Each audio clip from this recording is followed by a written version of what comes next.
Hello everyone and welcome to the Carcode YouTube channel. If you're new here, my name's Sam. Please make sure to hit the subscribe button down below for more new car content and reviews every single week. Today I'm at Volkswagen HQ in Milton Keynes. A huge thanks to Volkswagen UK for having me down here again. I was here for the owners event last year, which I really enjoyed, and today I'm here checking out some of the new models, including this. This is the Volkswagen ID.7 and it's Volkswagen's saloon fastback large luxurious electric vehicle. It's aimed to rival cars like the BYD Seal, the Tesla Model 3/Model S and many more. It's getting quite competitive, this market now, and it shows that there is still a market for saloon type vehicles on the market. Think of this almost as an Arteon made electric. Even though it doesn't look quite as good as an Arteon, I do love the Arteon. It's kind of like a Passat made electric. So I'm going to check it out today. It's just going to be a quick overview. I know there is quite a few reviews out on the ID.7, but maybe you want to see my perspective of it. So if you'd like to see that, keep watching till the end for a full overview of the Volkswagen ID.7.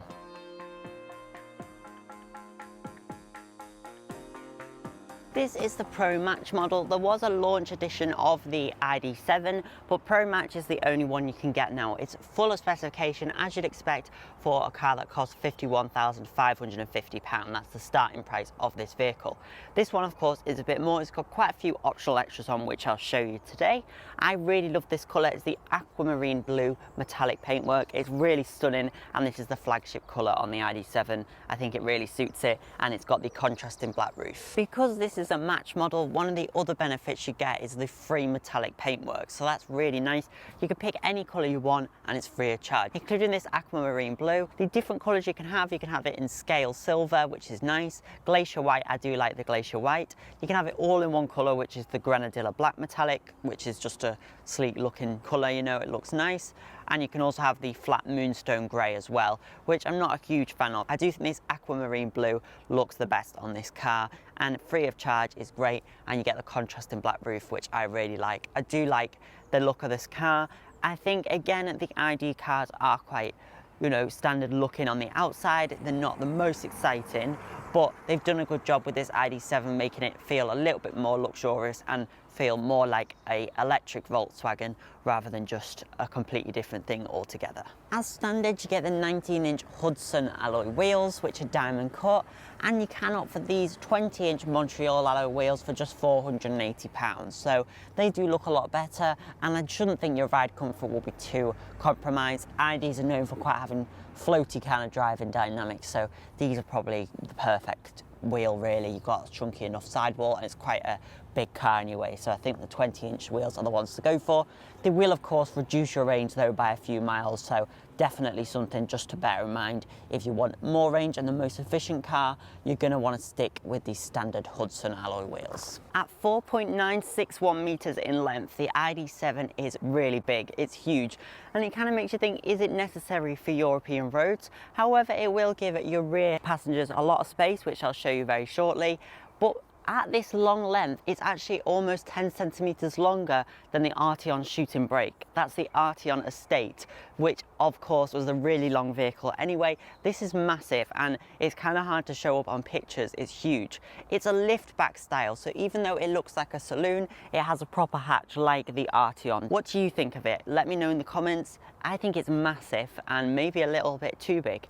It's not even on the American market yet, but that's how it kind of feels. One cool thing I really do like is the IQ lighting, which looks really good. It's got this white light. All of them have got this sort of eyeball light effect now, rather than just like the standard LEDs. So really, really well specified and look really cool. Very intelligent light design, which I like.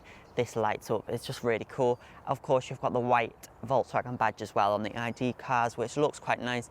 It's quite striking. Camera for your 360-degree cameras. Your radar is all down here now, which is kind of like the Mark 7 Golf when it started, but then they moved it up into the badge for this facelift, like my car. But down here, I'm not sure what I think. Lots of them are going to this now. It does feel quite hard wearing, so I don't think it should get damaged by anything unless you hit something pretty hard. But I just worry about stones and things flying at that, but I think it's pretty well protected. This is all gloss black down here, which is nice. But again, over time, I think that could start to get quite a few stone chips and nicks in that plastic. To the back of the ID.7, I'm not a huge fan of the design. This clear taillight bar, I do like clear tail lamp bars, but I'm not sure if it works on this. I think it would look better with the dark cherry red, which we're used to from Volkswagen. I'll show you the boot now.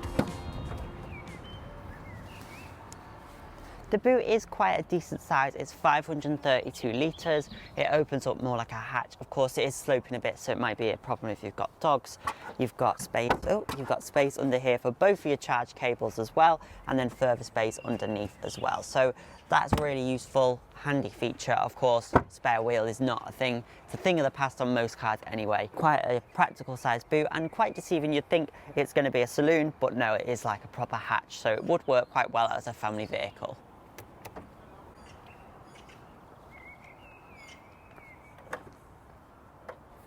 Let's see how well they've made use of the space in the back, because of course it's a long car. Rear passengers should be pretty happy. The back seats. Yes, you've got loads of legroom, absolutely masses of legroom. Bit of headroom, the sunroof cuts in a little bit, but not massive amounts, but it's fine. And then your rear armrest, which is good quality. It just feels really nice. You've got this suede here as well. Really comfortable. You've actually got heated rear seats as well, 2 USB-Cs, pockets in the backs of the seats as well, and you can see the sunroof, and then you've also got your little through load in there as well. So yeah, I like it. The back seats is good. Now I can actually directly compare this to something that I got here in. I had a taxi, it was a Tesla Model 3, and that in the back felt like you were sitting dead up high and kind of squatting. You were kind of like this, like you felt very near to the roof, so you wouldn't have a lot of headroom, and you kind of felt like you were sitting on top of the car, not in the car. This, it does have a little bit feeling like you're on top of the car, but you're more in the car than perching like on top of the vehicle, which I don't like at all. This is a little bit more comfortable. You do still have raised up seats, so I feel like that's the thing we see in a lot of electric cars. The batteries in the floor, the seats are normally a little bit higher than what they'd be in an internal combustion engine car. They're not uncomfortable at all. They're really lovely. You've got 2 sets of ISOFIX points here with the doors that click, so you won't lose them, so that's nice.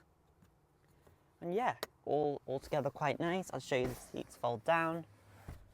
They're not completely flat, but they do an okay job. If I move the headrest forward, they go down a little bit more. There's no tunnel here, and middle seat is actually quite comfortable, so that's good. We'd normally see a fruit front boot, or frunk as some people call it. However, the ID.7 doesn't have this, so it's just got all your gubbins, your washer fluid in there, and your coolant, etc. for the battery. So it is looking a little bit more like a normal car in the front. No frunk, which I do quite like, and obviously it will be a nice little hark back to the original Beetle, but I'm sure on future electric Volkswagens we'll see that. But of course you've got to have all your crash protection and everything here, and you've got your fuse box here too, so it does all look neat and tidy, and obviously it's easy to be serviced. To check everything is easy like a normal car.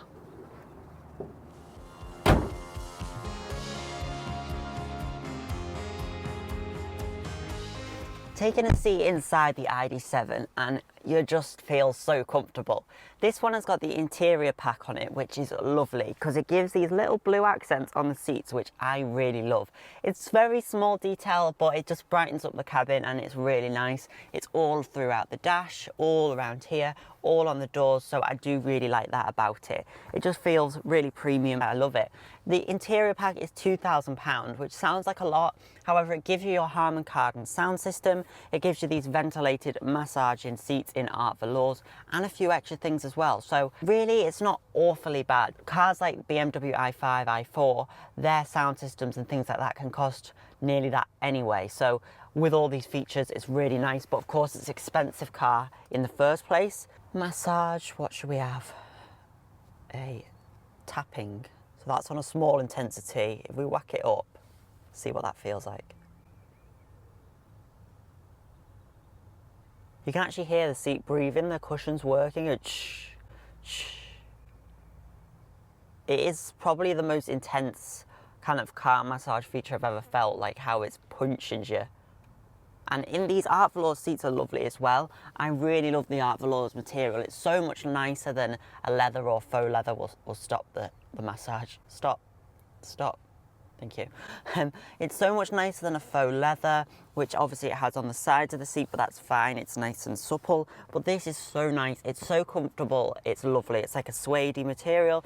You've got the ID logo embossed on there as well. And these seats are really stunning and very comfortable. So I do love that about it. That puts it ahead of a lot of the Chinese vehicles, which lots of them have got the fake leather on them, and they're not always the most comfortable. They can be quite hard, but these are lovely, and they do hug you in a little bit. You can change your position of your seat. You can adjust the front passenger seat using controls on the driver's seat. Oh wow, synchronize. Hello? How weird is that? I've never seen that before, have you? I can control the passenger seat with the driver's seat function. How weird is that? That is a bit, you could torture your passenger, which is a bit unfortunate, isn't it? Got this huge 15-inch centre display, which is honestly, doesn't need to be that big. It's a little unnecessary. And then you've got your heads-up display, but you've got this little tiny digital dials. Now, I would have preferred more conventional approach of having bigger digital dials and a smaller screen. They've gone for a little bit of a wow factor and modern, which it does look. I'm very cold. Let's see if these voice assistants liking me. I'm cold. No problem. It will get warmer at the front right shortly. Hi, Ida. Turn on heated seat. I've switched on the seat heating at the front right. That is very seamless. That is one of the best voice assistants ever, because some of them are awful. I don't actually know how much of it I would use. These are still touch sensitive buttons. Obviously they designed it before. They designed cars a few years before, and then they can't change things, whatever. But I feel like they could have still made physical ones, but maybe it was just too short to the deadline. If they do facelift it, they probably will put physical buttons back in, because I don't really like these capacitive buttons. I don't think anyone does. A lot of the controls are very familiar to ID vehicles. You've got your little twisty gear selector, which is the same as the new Tiguan. These controls here for the lights, they're all the same. Your window controls, they're the same. It is a £55,000 car though, so it's not cheap, so you've got to remember that. It feels quality though. Does it feel £55,000 quality? I'm not sure. The cup holders out if you want to clean them or whatever. More storage, removable trays.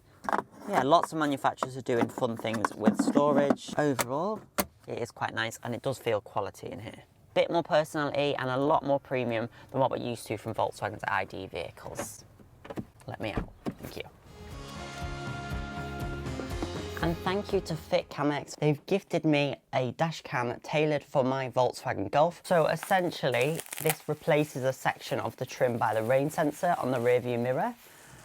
That gives it power, so you don't need to wire everything in, which is really great. Basically, it's meant to look all seamless. I will show you the footage. It is available on the ID.7, and they're quite good prices as well. The one thing I don't like about dash cams is how they look, and they can be quite clunky, and wiring them in is such a pain. So this is a really great solution to that, and thanks again to FitCamX for reaching out to me. Then this is the finished result, as you can see.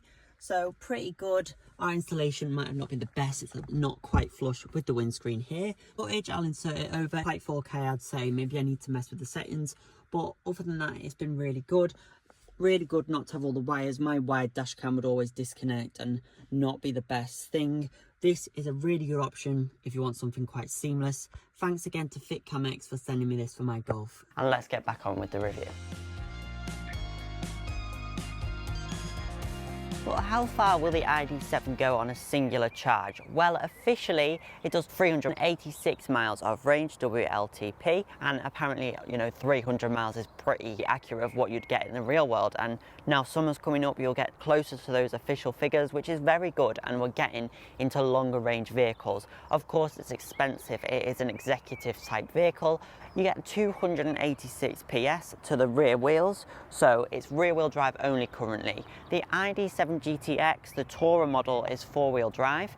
so maybe that could be coming to the ID.7. Also, on leasing, they can be very good, and that's what 80% of electric cars are through work schemes, salary sacrifice, and things like that. If you do want more range, a bigger 88 kilowatt Pro S version of the ID.7 will be available to order later on this year. That'll be interesting, obviously giving you more range than the standard car, which already is pretty impressive. Official 435 miles is what we'll be expecting from the Pro S model, which is very impressive for this sort of car, and it puts it against Stellantis's claimed figures for their E3008 long range, which isn't actually coming until 2025 or 2026, so it's very interesting. I can't say this didn't catch me out a little bit. I thought it was going to open this way, but no, it actually opens upwards, which actually makes a lot of sense because it's less likely to get knocked and it's not as sticking out as much as it normally would.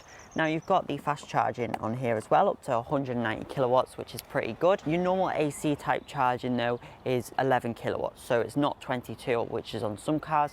Hopefully that will come in the future. I'd hope so on the bigger battery models. I do like the position of it. It's a really practical placement of the charge port at the back of the vehicle, so you reverse parking, especially in a big car like this. I don't like having the charge port at the front or at the side of the vehicle. It makes a lot of sense being at the back here.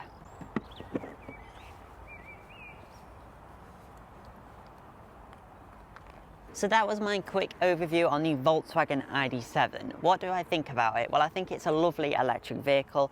Is it worth £50,000 plus? I'm not too sure. That's a hard question. All cars are costing a lot more now. Even a small hatchback is about £20,000–30,000. But if you can get one on a company car scheme, something like that, or you've got a list of electric cars you can choose from, I'd definitely go and test drive the ID.7 as it's really comfortable, it's nice, and it just ticks lots of boxes, so it is a nice vehicle. Maybe not the most revolutionary or exciting or fast, but it does really well on efficiency and comfort, and that's a really key factor for a lot of people. And overall, it feels new, but somewhat familiar as well, so that's really great. If you enjoyed this video, please make sure to hit subscribe down below. I hope you do. I've got lots more Volkswagen content on the way and already posted as well, so keep an eye out for that. Thanks again to Volkswagen UK for having me at this event, and I hope to see you in my next video.